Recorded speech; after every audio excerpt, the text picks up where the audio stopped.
morning, children. Today we'll study Class 7, English, Chapter 8, Fire, Friend and Foe from Honeycomb book. Fire, Friend and Foe.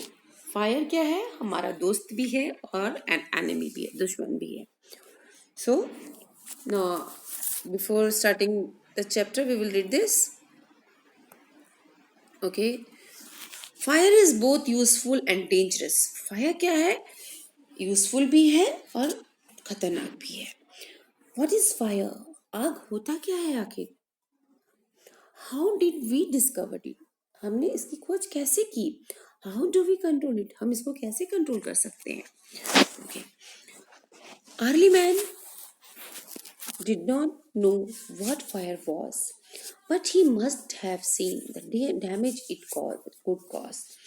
He must have watched lightning and volcanoes long before he began to use the fire himself. Fire was a powerful and dangerous and he was frightened. क्या कहता है जो early mains थे, आदि मानव जो थे, वो did not know what, वो फायर को नहीं जानते थे फायर क्या है, बट उन्होंने उसको देखा होगा, है ना, उसके जो डैमेज करता है ना, उसको उन्होंने देखा होगा, उसके विषय को जानते होंगे. कैसे? क्योंकि उन्होंने देखा होगा कि आकाश की जो बिजली चमकती है और जो वॉल्केनोज होते हैं, इरप्ट होते हैं ना, वॉल्केनोज इरप्शन देखा होगा उन्होंने, ज्वालामुखी जो है नीचे से निकलता है, जैसी उसकी आग को उन्होंने जरूर देखा होगा. और before they use the fire, उससे पहले ही उन्होंने ये चीजें, लाइटनिंग और वॉल्केनो इरप्शन देखा होगा. फायर वॉज जो फायर है वो बहुत ही पावरफुल है, स्ट्रॉन्ग है और डेंजरस भी है, खतरनाक भी है. एंड ही वॉज फ्राइटेंड, और इसलिए वो मीन्स जो आदिमानव होंगे वो थोड़े से डरे हुए होंगे, फियरफुल होंगे, है ना. Fire may have puzzled early men, but we now know that fire is the result of a chemical reaction. जो puzzled हो गए होंगे मीन्स जो फायर को देखकर अर्ली मैन जो होंगे, puzzled मीन्स कंफ्यूज हो गए होंगे थोड़े से, ना. और लेकिन अब हमको पता है कि फायर जो है वो किसका रिजल्ट है?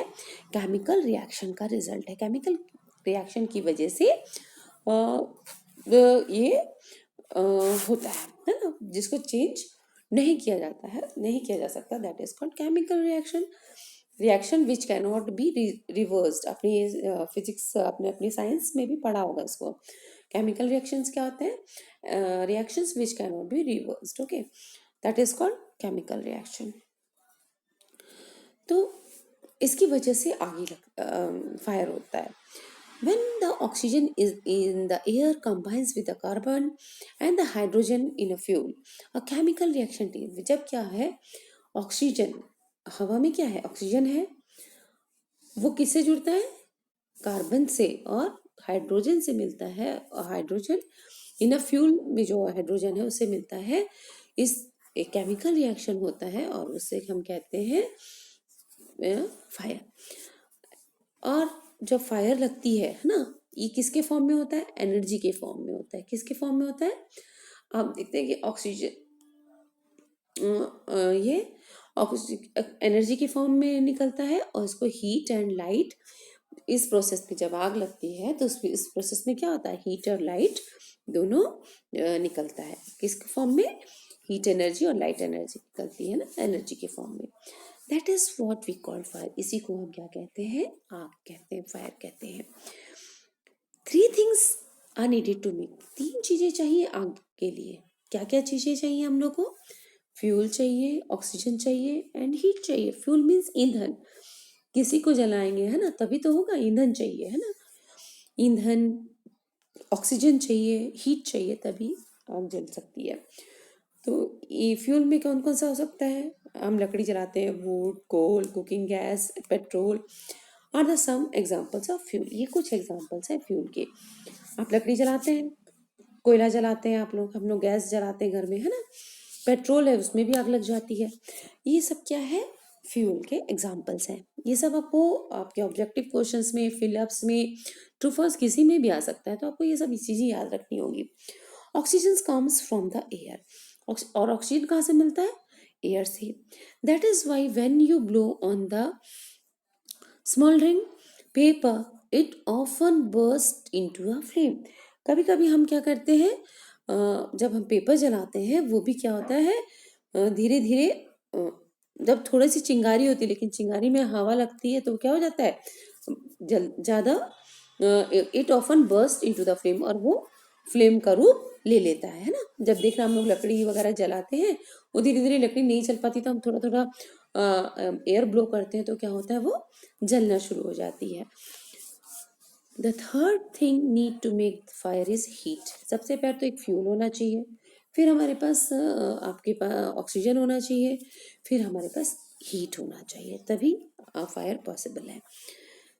फ्यूल एंड ऑक्सीजन, यदि आपके पास खाली फ्यूल है और ऑक्सीजन है तो भी आग नहीं लग सकती है, तो भी आग नहीं लग सकती। You do not make the fire by themselves. और एल्स एंड यूज नहीं तो क्या होगा, यदि मान लीजिए हम कोई पेपर बाहर रखे हुए हैं, यदि सिर्फ फ्यूल से और आपकी ऑक्सीजन से आग लगती तो हम कुछ भी चीज़ यदि बाहर रख देते, पेपर रख देते, कुछ भी वुड ही रखा हुआ, लकड़ी ही बाहर रखी है, यदि उसके कांटेक्ट से वो जलना होता तो क्या होता है, सब जगह आग ही लग जाती है ना।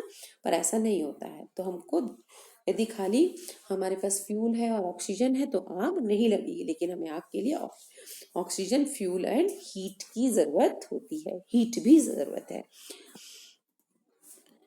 और एल्स न्यूज़पेपर और sticking lie in open cooled catch fire on it. नहीं तो क्या हो, वही बताया मैंने कि न्यूज़पेपर और स्टिक रखा हुआ है वो अपने आप जल जाएगा।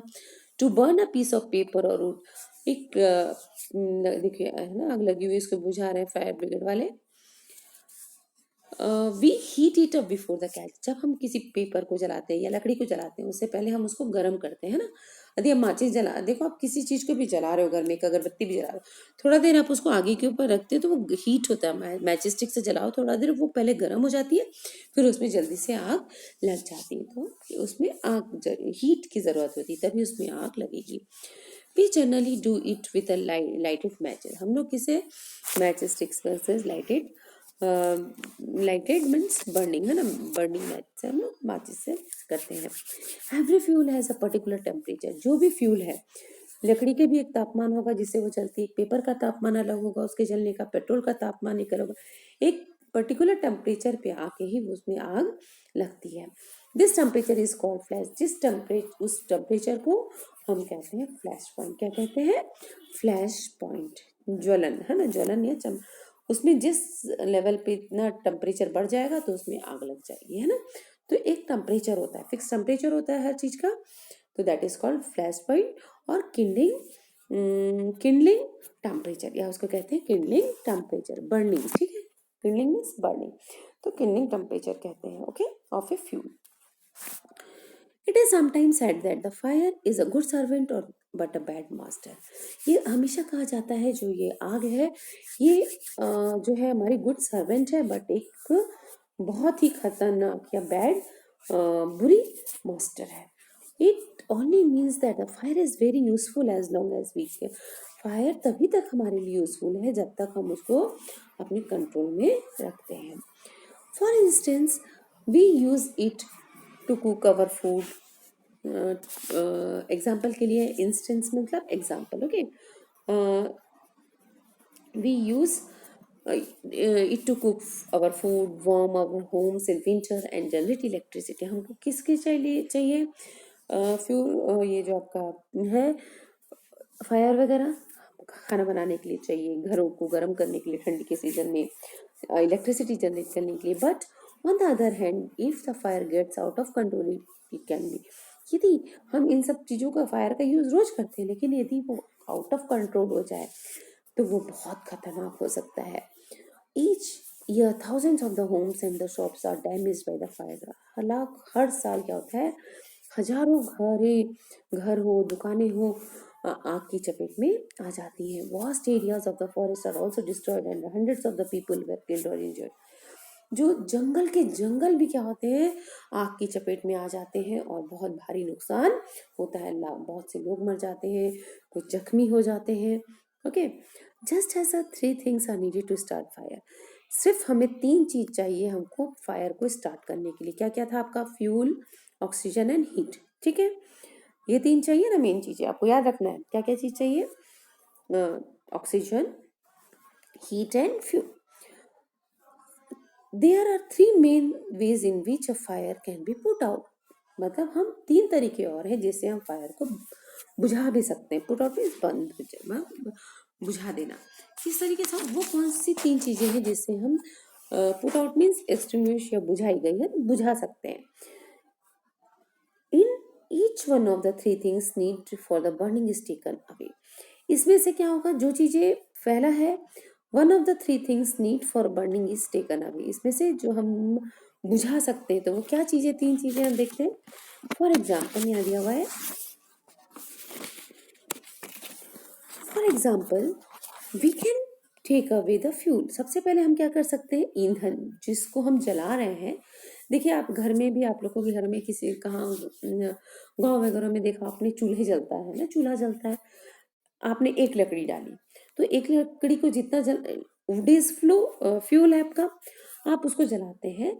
और आपका जब तक खाना नहीं बनता है तो आप क्या करते जाते हैं? लकड़ियां और डालते जाते हैं ना, लकड़ियां चूल्हे में डालते जाते हैं, तो आपका आग जलती जाती है। यदि हमें एक लकड़ी के बाद ही एक भी फ्यूल दोबारा नहीं डालूं या एक भी लकड़ी दोबारा नहीं डालूंगी चूल्हे में, तो क्या होगी? आग वहीं, जब एक लकड़ी खत्म होगी तो आग वहीं बुझ जाएगी। तो सबसे पहला वही बात बोल रहा है, टेक अवे। हम लोग को आग बुझाना है तो हम वहां से फ्यूल को हटा देंगे, जो ईंधन है उसी को हम हटा देंगे तो आग बुझ जाएगी। If the fire has no fuel to feed on, no burning can be take place. यदि फ्यूल ही नहीं है तो आग नहीं जलेगी। We often let a fire die out simply by not adding more fuel of it. हमने वही बताया, आग बुझाने का यही तरीका है। यदि मान लो आप एक पेपर में आग लगा रहे हो, मुझे पेपर जलाया, मैंने एक पेपर जलाया, फिर मैं दूसरा पेपर लाती हूँ, फिर तीसरा पेपर ला रही, चौथा पेपर ला रही हूँ, तो मैं बार बार जलाते जाऊंगी तो क्या आग बढ़ती जाएगी। यदि मुझे अब बस एक पेपर के बाद अब नहीं जलाना है तो मैं दूसरे पेपर्स नहीं डालूंगी उसमें, तो नहीं जलेगी आगे। तो मतलब वही है कि जब हम फ्यूल हटा देंगे तो आग नहीं जलेगी आगे। ठीक है, this is the first way. The second way of putting out fire is to prevent oxygen from the reaching it. और यदि हम उसमें ऑक्सीजन पहुंचने ना दें, इसके लिए जस्ट मैं आपको एक एग्जांपल बताती हूँ। आप क्या कीजिए, एक कैंडल जला लीजिए।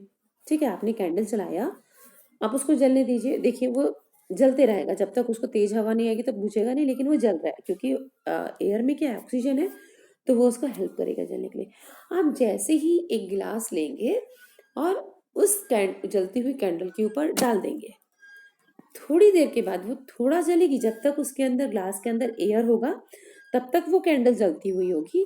और जैसे ही आप देखेंगे, आप उठा के, तो कैंडल बुझ चुका होगा। क्यों बुझ जाएगा कैंडल? क्योंकि जितनी देर उस ग्लास के अंदर ऑक्सीजन था वो जला, लेकिन जैसे ही अब मैंने ढक दिया तो उसमें से तो कोई एयर नहीं मिल रहा है, वहां पे उसको कोई ऑक्सीजन लेवल नहीं मिल रहा है, तो वो क्या होगा? कैंडल जलना बंद हो जाएगा। तो इससे यही प्रूफ होता है कि हमको आगे जब जलाते हैं उसके लिए, उसको बर्न करने के लिए ऑक्सीजन जरूरी है। जब हम ऑक्सीजन उसकी पहुंच से हटा देंगे तो आग ऑटोमेटिक बंद हो जाएगी। No supply of oxygen means no fire. यदि सप्लाई ऑफ ऑक्सीजन नहीं हो रहा है मतलब आग नहीं चलेगी। Small fires can be put out और smothered with a damp blanket और a shack। जो छोटी छोटी आग लग जाती है तो उसको हम कैसे बुझा सकते हैं? कि गीला ब्लैंकेट हो, या आप उसको क्या कहते हैं, शैक, गीला बोरा, बोरा बोलते हैं ना, सैक मीन्स बोरा, बैग है ना, थैली, उससे आप उसको बुझा सकते हैं। दिस स्टॉप, क्योंकि जब आप उसको ढक देंगे तो उससे ऑक्सीजन जो है वो बर्निंग मटेरियल तक नहीं पहुंचेगा और फिर आग बुझ जाएगी। Sometimes carbon dioxide is use to extinguish fire. और कभी कभी कार्बन डाइऑक्साइड को यूज किया जाता है आग को बुझाने के लिए।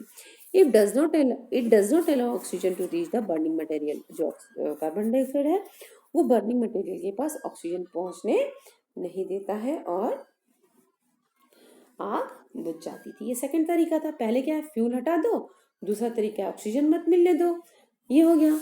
अब थर्ड तरीका क्या है, the third way of putting out the fire is to remove the heat.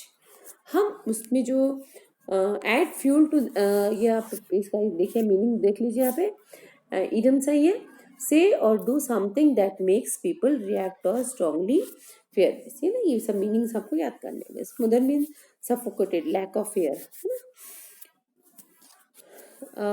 Extinguish मतलब पुट आउट, बंद, बुझा देना। थर्ड वे, एक तीसरा तरीका है कि हम वहां से हीट को हटा दें। तीन चीजें चाहिए ना हमको, फ्यूल, ऑक्सीजन एंड हीट। पहले हमने फ्यूल हटा दिया तो आग बंद हो जाएगी। हमने आपका ऑक्सीजन ही बंद कर दिया तो तब भी आग नहीं चलेगी। और यदि हम हीट ही नहीं पहुंचने देंगे तो भी आग बुझ जाएगी। If the temperature can be brought down, यदि हम टेम्परेचर कम कर देते हैं बिलो द फ्लैश पॉइंट, है ना, जो लेवल है टेम्परेचर का जलने का, यदि वो बंद हो जाता है तो भी क्या होगा, the third way of putting out fire is to remove the heat हटा देना। यदि टेम्परेचर को हम कम कर दें, एक फ्लैश पॉइंट मैंने आपको बताया कि जिस लेवल पे फ्यूल जलता है, हर फ्यूल के जलने का अपना एक टेम्परेचर है। यदि वो उस लेवल से हम उसको ठंडा कर दें, कम कर दें, तो ऑटोमेटिक क्या है, आगे जलना बंद हो जाएगी। आप जैसे कैंडल जलाते हैं ना, कैंडल जलाए आपने, और कैंडल जला के आप क्या कर रहे हैं, आप मान लो आपको कैंडल बुझाना है, तो आप उसको क्या करते हैं, ब्लो करते हैं, अपनी एयर को ब्लो करते हैं, फूकते हैं उसको। जब आप फूकते हैं तो उसके आसपास की जो हवा जो होती है वो क्या हो जाती है, ठंडी हो जाती है। आपके फूकने से आसपास की हवा क्या हो जाती है, ठंडी हो जाती है, मीन्स उसको हीट कम मिलता है और वो बुझ जाता है। तो हमने क्या किया, जो फ्यूल का टेम्परेचर उसका फ्लैश पॉइंट था वो हमने कम कर दिया, इसलिए आग बुझ जाती है। You blow on burning match stick or a candle put out, तो ये वही एग्जाम्पल मैंने अभी जो समझाया वही है। In doing so you remove the hot air around the flame, bringing down its temperature below the flash point. हाँ, क्या हुआ, you blow burning match stick or a candle to put it out. हम क्या blow कर देते हैं, match stick को बुझाना है तो हम फूक देते हैं, कैंडल को हम फूकते हैं तो वो बंद हो जाता है ना, क्योंकि उसके आसपास की एयर क्या हो जाती है, ठंडी हो जाती है। And the candle goes, in doing so you, मैंने वही समझाया अभी, you remove the hot air around the flame, bringing down its temperature below the flash point. उसका टेम्परेचर क्या है, ठंड कम हो जाता है, ठंडा हो जाता है उस वहाँ का एयर जो है, और इसलिए वो कैंडल्स क्या है, बुझ जाती है। Sometimes water is spread on fire, कभी कभी हम पानी डालकर भी आपको बुझा देते हैं। It absorbs heat from the burning fuel and lowers the temperature, वो क्या करता है, हीट को एब्जॉर्ब कर लेता है और वहाँ का टेम्परेचर को कम कर देता है, तो आग अपने आप बुझ जाती है। The blanket of water also cut off the supply of oxygen, जो ब्लैंकेट ऑफ वाटर, हम गीला कंबल वगैरह हम डाल देते हैं तो उससे भी क्या होता है, वो भी सप्लाई ऑफ ऑक्सीजन को बंद कर देता है और फायर इज एक्सटिंग्विश्ड, मतलब आग बुझ जाती है। Some fires can not be put out with the water, कहीं कहीं जो आग लगती है कभी कभी वहां पे हमको पानी नहीं डालना चाहिए। If water is spread onto a oil fire, the oil will float to the top of the water and continue to burn.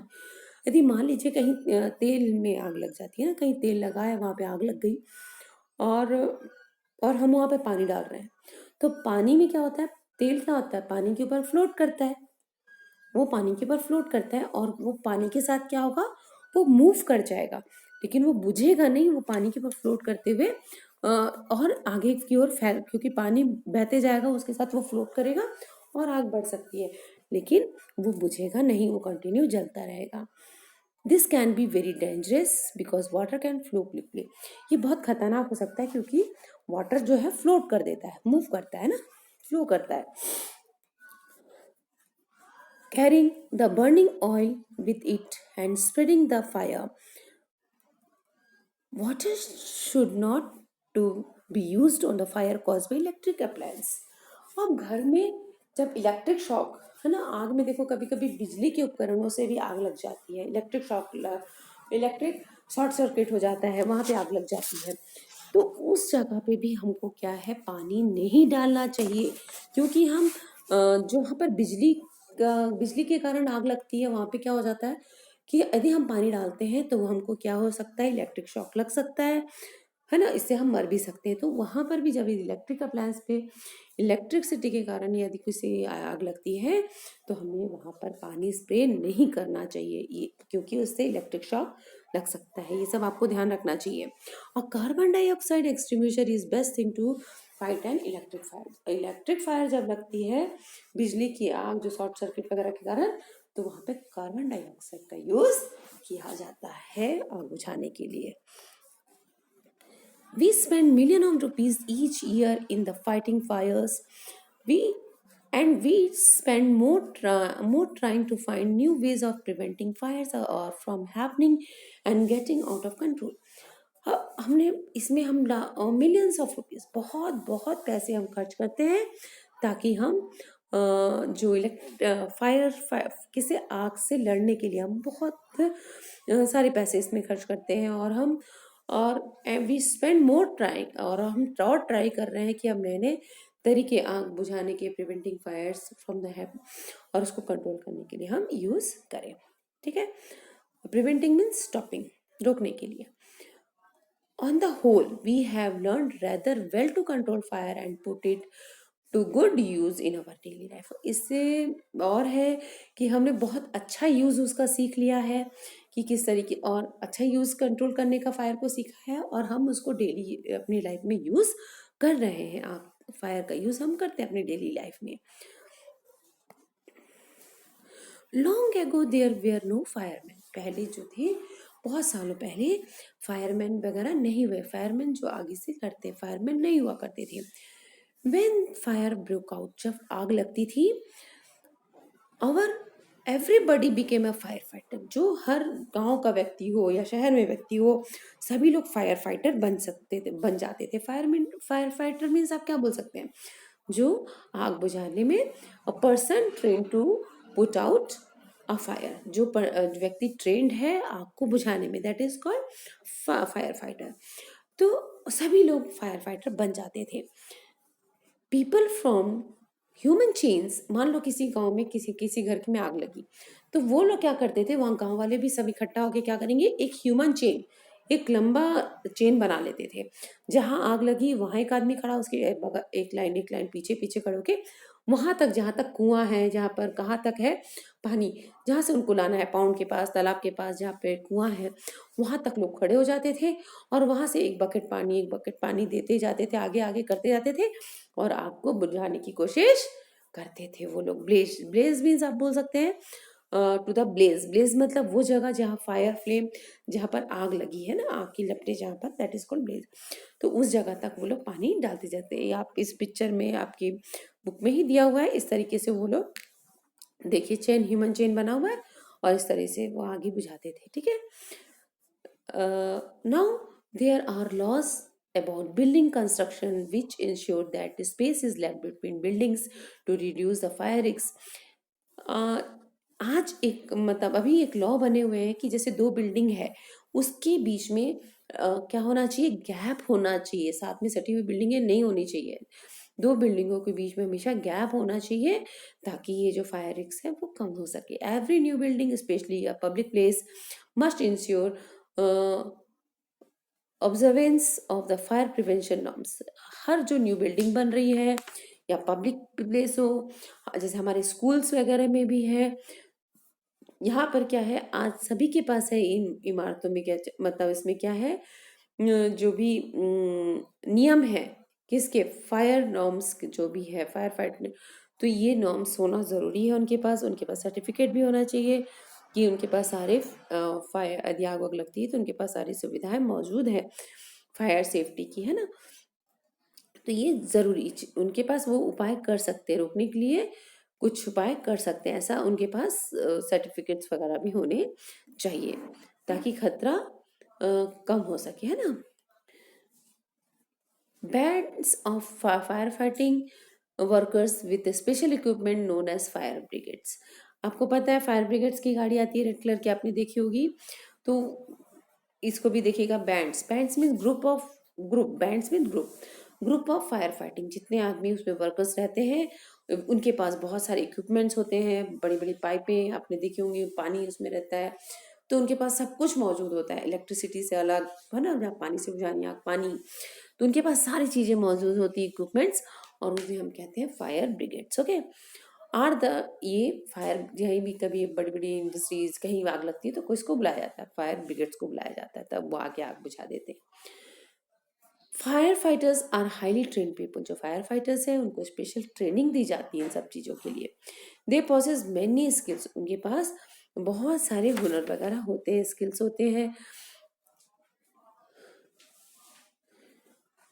They cut off electricity supply, पहले तो वो जहाँ आग लगती, जिस कंडीशंस में आग लगी वो पहले उसको देखते हैं, और यदि इलेक्ट्रिसिटी है तो सबसे पहले वो बिजली कट ऑफ करते हैं। जितनी, जो नॉकडाउन मीन्स जितनी तोड़ देते हैं, दीवारों को तोड़ देते हैं, जो डेंजरस दीवार है उसको तोड़ देते हैं। स्प्रे वाटर, और वाटर स्प्रे करते हैं, अदर मटेरियल्स, और कुछ उसको और कुछ स्प्रे करते हैं ताकि वो आग को कंट्रोल कर सके, वो सब काम करते हैं वो। They are also trained in the first aid, और उनको फर्स्ट एड में भी ट्रेंड किया जाता है, ट्रेनिंग दी जाती है फर्स्ट एड देने की, so that they can help the people suffering from the burns और from the effects of the smoke, ताकि वो जो लोग आग के कारण, किसी को यदि धुएं में किसी को स्मोक के कारण तकलीफ हो गई है, कोई जल गया है जो है, तो उनको वो फर्स्ट एड भी दे सकें। The discovery of the fire and its use help early man to cope with the nature better and gradually adopt a settle mode of life. मतलब कोप मीन्स डील करना, है ना, मैनेज करना, और जो डिस्कवरी ऑफ फायर जो है वो यूज हेल्प अर्ली मैन को उसके साथ डील करना सिखाया, ताकि, और विथ नेचर बेटर, है ना, nature, and gradually, gradually means slowly, धीरे धीरे उस adopt a settle mode of life, उस मोड ऑफ लाइफ को धीरे धीरे अडेप्ट कर लिया गया। Fire is still worshipped in many parts of world, आज भी अग्नि देवता की पूजा की जाती है, फायर की पूजा की जाती है। Fire is indeed a friend, but as we know it is can be dangerous enemy, it gets out of control। हम अब आज भी हम कहते हैं कि जो आग है, फायर है, वो बहुत अच्छा दोस्त है, लेकिन यदि उसको कंट्रोल नहीं रखा जाएगा तो वो बहुत खतरनाक होता है। तो आपको इसको रीडिंग करना है।